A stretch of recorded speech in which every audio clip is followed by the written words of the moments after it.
Hi,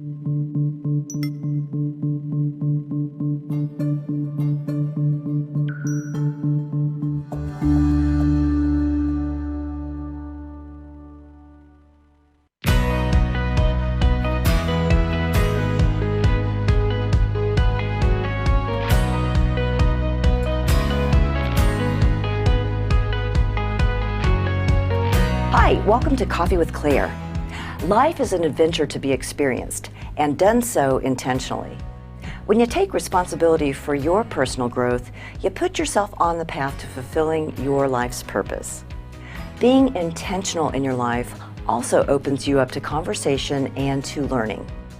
It helps you build a network of friends and business contacts, and also builds your self-confidence. You have to lead yourself before you can become a leader. Tune in to hear how to live life intentionally and fully. Hi, and welcome to Coffee with Claire. Our guest today is Nancy Canada, a principal consultant with New Paradigm Advisors and an executive director with the John Maxwell Team. As a former human resources leader, she was responsible for finding, evaluating, and integrating talent into organizations.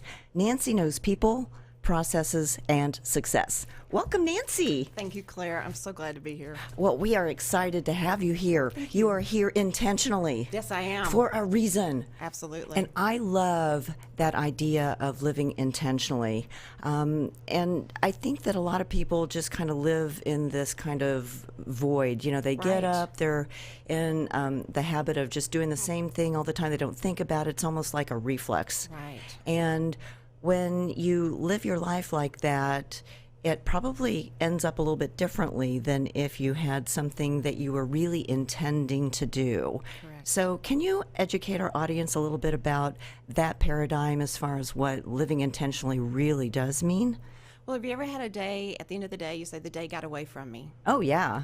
That is not living intentionally. Oh. Intentionally is Whoops. having every day, moving yourself forward to whatever your purpose is, whatever your goal is, and to make sure that even if you're intentionally goofing off, you intentionally, like the day that one. didn't get away from you, you meant to goof off. You were intentional about even just taking a day off to lay on the sofa and watch football. That's intentional also. So it's not go, go, go, go, go. It's knowing what I'm going to do today and sticking to your plan for the day, no matter what it is. So it sounds like that there's a lot of planning that goes into intentionality. Is that kind of part of the deal, or? Part of it. Once you know what your purpose is, what your passion is, it guides you to how to be intentional for that. And you know where you want to be. And it's not exactly goal setting, but it's knowing where are you headed? Where are you growing to? And what are those little steps that are going to get you there? So you've talked a little bit about personal growth as we are relating to intentionality. So kind of bridge that for us. Well, you need to keep growing. You can't stay the same. And part of that is you have to be intentional about it. It's not going to happen just by accident. You have to have a plan for growing. And it's going to be different for everybody because everybody has a different purpose, a different direction they want to grow in. Right. But it's being intentional about, I want to learn something new. I want to become an expert at something. Just keep moving forward, keep becoming more interesting. Oh, is that part of it? You have to be interested. That's a lot of pressure now. You will become interesting as you grow. Oh, okay, yes. so intentionality and growth means interesting. Right. Well, I guess that kind of makes sense because, if you're doing the same thing all the time, you really aren't, expanding anything. Right. And so without expansion, you're really, kind of mundane. So I guess mundane is the opposite of interesting. I think it is. Okay. That's a good point. Oh, ding, ding, ding. A little light bulb goes off. Can you see it? Yes. So you are a John Maxwell Team member. That sounds kind of important. It is a fabulous opportunity. There's over 20,000 of us Oh, all wow. around the world, in over Okay. 100 countries. Okay. And it just means that we have learned the Maxwell method of speaking, coaching, training. Ooh. It's a fabulous training opportunity. It's John's method of doing each of those things. And he teaches his team. We meet twice a year annually in Orlando. Okay. And John is there, and he's teaching about what it means to be intentional. It's one of his favorite words, too. And it just brings so much value to me to learn from him, because he's been writing books for decades, speaking for decades, and mentoring and coaching. So he has a lot of wisdom. So you are like, you're authorized to be able to teach the way he teaches to your audiences? Is that how that Yes. works? Okay. There's certain content that John has released to us Okay. and developed for us to use, and we have the right to go out and train with those pieces and do mastermind groups on his books or do workshops with his material. And there's also a leadership game that's actually a game. Oh, but that it's sounds all- fun. It is fun, and it's all about leadership, and it's based on all of John's leadership books. So with the leadership game, would you bring a group of leaders together and they would play the game together? It can be team building for a team, 6 to 12 people, and you that sounds gather around fun. a table, and it is actually played as a game. There is a winner of the game. Oh, so there's a little competitive in there. Yes, a little Okay. bit, yes. And it can be just a team. It can be the leadership of a company, just a group of people. I have actually facilitated with a group that didn't even know each other before the game. And at the end of the game, we all knew each other better and had a better respect for where each person was coming from. And is that part of the intention of the game, is for them to come out knowing each other better, or knowing themselves better, or It's a little of both. Okay. It is making you think about the value you bring, and then ooh, that's really good. Yeah. and then you're learning about what the value other people are bringing to the team or to the company, and you learn how to work with their strengths, what they're bringing, and how to have the right person in the right seat, because they're working towards their purpose, their strengths. I love that, because that's awesome. you're setting everyone up for success. Exactly. And when you're in the right place and everyone else understands how to communicate with you, and they take the responsibility to communicate with you in the way that you respond the best, then you iron out all of those wrinkles before they even really mess up the bed. Right. I love that. So that's I love the idea, because there's so many people that are really talented and they know their stuff, but they get stuck in the square peg in the round hole or whatever, and it doesn't fit right, and they're always kind of uncomfortable, and you sense that, others sense that, and if they're trying to lead people when they're feeling uncomfortable, then that energy permeates throughout the entire organization, I would So imagine. true. That is so true, Claire. Yeah, so you guys, that's great. I love what you guys are doing. Well, I understand that there's 15 invaluable laws of growth. Yes, there are. So how did those 15 apply to the personal growth that we're talking about? Well, it's a book that was written by John, The 15 Invaluable Laws of Growth. The Oh, number okay. one law is intentionality. Okay. There's 15 of them. They are all awesome. They're all learnable. They're all doable. Well, that's good. Yes. One of the ones that I really love is the law of environment. And you have to Oh. be in the environment for growth, which means you need to be around growing people. But also, you need to be in a place where you recognize that you are a valuable person to grow, that you have the value, that you can become more. And so, also, you don't want to be the smartest person in the room, because you can't learn if you're the smartest one there. That's true. So, you want to find a group that you can learn from. So just getting in an environment that encourages you to grow, rewards you for growing, and you have examples and mentors. Yeah, it's like the tennis player that always plays the people that are a little higher up in the league than Yes. them. Yes. It lets them hone their skills, and then those coaches see things that his coach won't see or her coach won't That's see, exactly and right. so that all that feedback together, if you're open to it. That's another good point, Claire. Yes, you have to be teachable. Yeah. You have to want to change. And a lot of people don't want to change. It's It's like, not what's easy. wrong with me? I'm fine the way I am. Yeah. I'm fabulous. I know. I totally agree. But it's hard. It's hard work. Yeah. And it's uncomfortable because you're getting out of your comfort zone.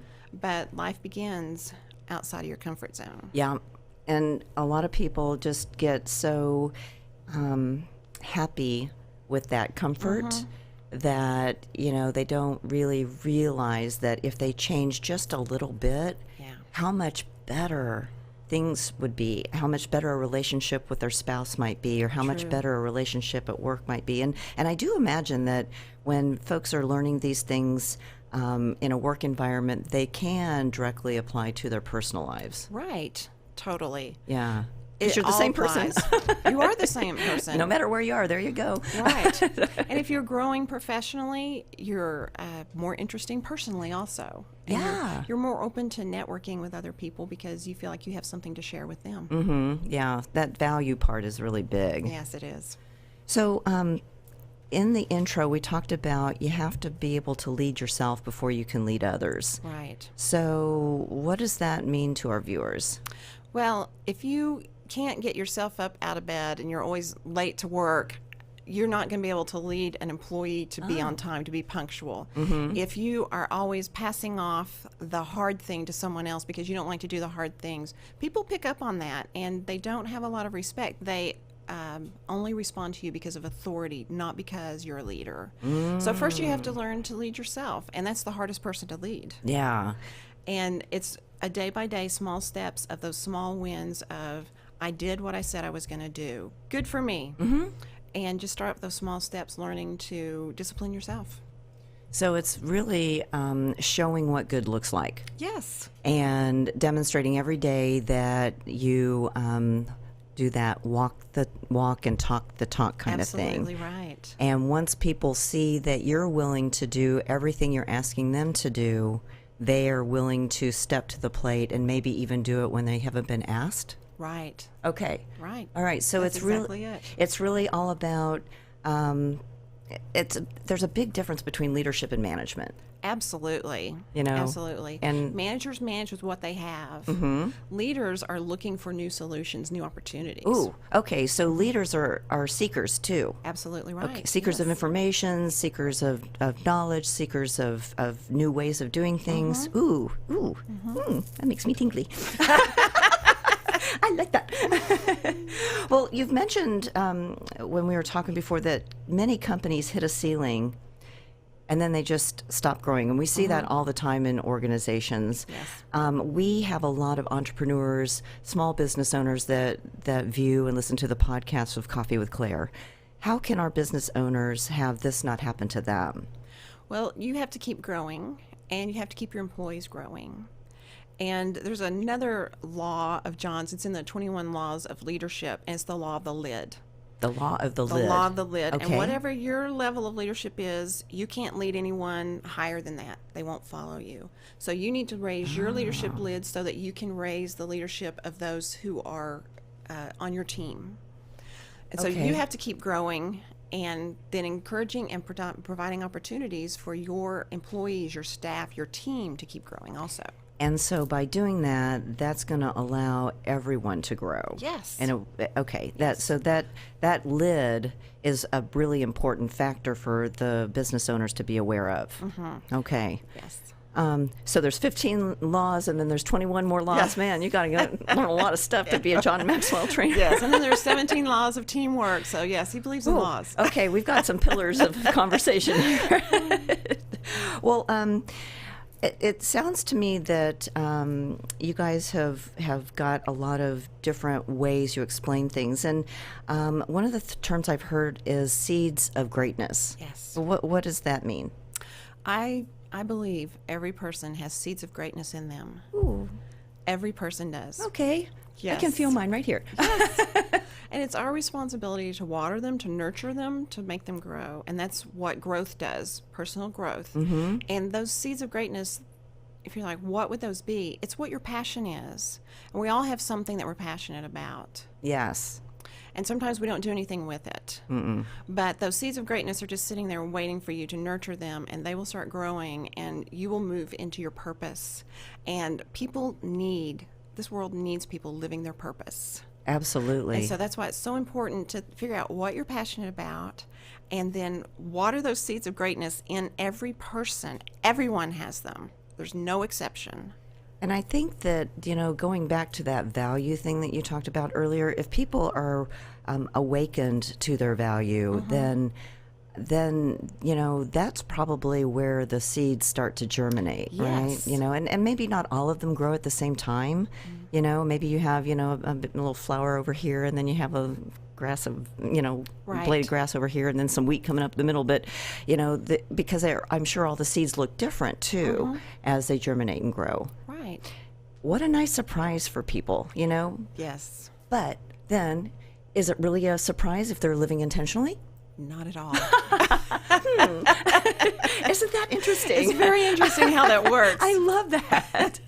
So you start every day with 5. So you've got a lot of numbers going on here, but Yes. you start with a list of 5 things that you need to do each day, right? Right. So what are your 5 things, and how should I create my 5 things? Well, my 5 things have changed. I started out in pencil. Okay. Because I wrote down 5 things that I wanted to do each day, and they don't have to be done first thing in the day. Okay. But sometime during the day, these are the 5 things, and I've changed them as that's not working for me, or I love this, I want to go in this direction. But my first one is every day I spend time with God. Okay. My faith is very important, so that's something I do every day. The other thing is every day I read from a good book, Okay. a business book, or whatever area that I'm passionate about or that I want to grow in. And you don't have to read the whole book. Some people That's probably a good thing when Yes. sitting. That's kind of tough. some people don't enjoy reading. I've always loved to read. But if you just read a couple of pages a day, you will get to where reading doesn't annoy you anymore. It may not be your favorite thing, but you'll be able to do that. So reading from a good book, and John Maxwell has 100 books. So there's always one out there that's going to meet what you're looking for at the time. So Wow. always some good book. And then adding value every day to someone. And that can be as simple as when I go through the grocery store line, when the person hands me my tape, my receipt, when they hand it, I look at them for 2 seconds in the eye and I smile and I say thank you. Well, that's powerful. Because they feel like I saw them as a person. Yeah. So it can be as simple as that. It can be calling someone that you know is struggling and just giving them an encouraging word. But some way every day adding value to someone to help them realize that they matter. Yes. Yeah. Give them their value. Yes. And then another one of mine, because I am a speaker and a trainer, I need illustrations to make my point. So every day I write down any stories, even if they seem small or inconsequential. You never know when that's a good illustration to help make a point, to help people grasp what you're trying to share. So I write those down. Even if it's a boring day, something happens every day. Sure. Even if it's traffic, something. And then the 5th one is organize something that day, whether it's organizing what I've written down so that it can be found later when I want to use it for an illustration, organizing anything, even organizing my car. Just organizing something organizes my brain. So those 5 things are what you do sometime during each day. Yes. And do you always check them all off? When I first started doing that, I would have them all and do a check. Now I just know. They just, Oh, I haven't done that one yet. Yes. Yeah, I need to go organize something real quick. right, right. Where's my socks? There's always something that needs organizing, isn't there? Oh my gosh, yeah. And you come to my house, you'll see. Well, I am about having fun, and I know that you like to tell stories. So tell me a story or 2, if you have time, about having fun, and let's, kind of maybe wrapping into the topic of intentionality and opportunity. So since you write down all the stories, maybe you have one off the top of your head? I do. Okay. I do. Several years ago, it was my birthday, and I had been making noise about I'd never ridden the McKinney Avenue trolley, and I wanted to ride the trolley, but I've never ridden the trolley. I want to ride the trolley. Okay. So it was my birthday, and so my friends surprised me and said, guess what we're going to do? We're going to go ride the trolley. And it was a Sunday, and it was early in the morning, about 11 o'clock actually. And we get on the trolley. There's no one on. We caught it at the very end of the line. Okay. There's no one on the trolley. And, of course, you know how friends are. They have to tell everybody when it's your birthday. Oh, it's our birthday. Oh. So they told the gentleman driving the trolley, it's our birthday. And he said, that's wonderful. Happy birthday. And then there's no one else on the trolley. He goes, would you like to drive the trolley? And I said, yes, I would, because it's an opportunity to do something I've never done before. Yeah. And it would be fun. So he showed me, I sat down, he showed me how, now there's no one else on there. Yeah. And we were way away from traffic, so Well, I couldn't have hurt anybody. don't you have to kind of go on a You're on the track? tracks, yes. Yes. It's kind He of like showed me the brake. driving the car at Six Flags, Exactly, When you're exactly. 5, yeah, I'm driving a car. So I got to drive the trolley. My favorite part was ringing the bell. Ooh, yeah. Loved ringing the bell, but that was awesome. That was a great demonstration of yes and, which is one of the biggest things of improv, which is, of course, one of my passions as well. So yeah, you said yes and, yes, I'd like to get up in front. Yes, I'd like to drive, and then bonus, got to ring the bell. Got to ring the bell. Yes. That's awesome. So that's part of being intentionally accepting opportunities that just show up out of nowhere. Yeah. Make up your mind ahead. I'm going to experience new things that are just thrown at me. Yeah, what miracle is going to show up for me today? Terrific idea. Yes, think about that. Miracles that are going to show up for you. Every day, and it just puts you in that state of curiosity rather than, sadness or depression or, gosh, I'm stuck here. Well, what, I'm stuck here. What can I think about that's creative? Right. I'm in traffic. I can't do anything about it. Right. Rather than getting mad, I have another choice. Yes. Yeah. So, this has been so incredibly informative today, and so much fun as well. It's been a very intentional morning. Yes. So, Nancy, can you let our viewers and listeners know where they can find you for more information? Yes. Our website is newparadigmadvisors.com. You can go on there, and I am on there. You can click on there and go to my LinkedIn page and read more about my experience, where I've come from, and then learn more about the opportunities we have for adding value to companies and individuals. Well, Nancy, thank you so much for being with us today. Thank you, Claire. And thank you to our listeners and our viewers here for Coffee with Claire. We love our loyal fans. Have a great day. Thanks for tuning in to this week's episode of Coffee with Claire. To learn more about today's guests, visit their website or find them on Facebook. To learn more about me, Claire Billingsley, follow me on LinkedIn or visit my website at coffeewithclaire.tv. And to hear more episodes of Coffee with Claire, subscribe, rate, and review the show on your favorite podcast and social media platforms.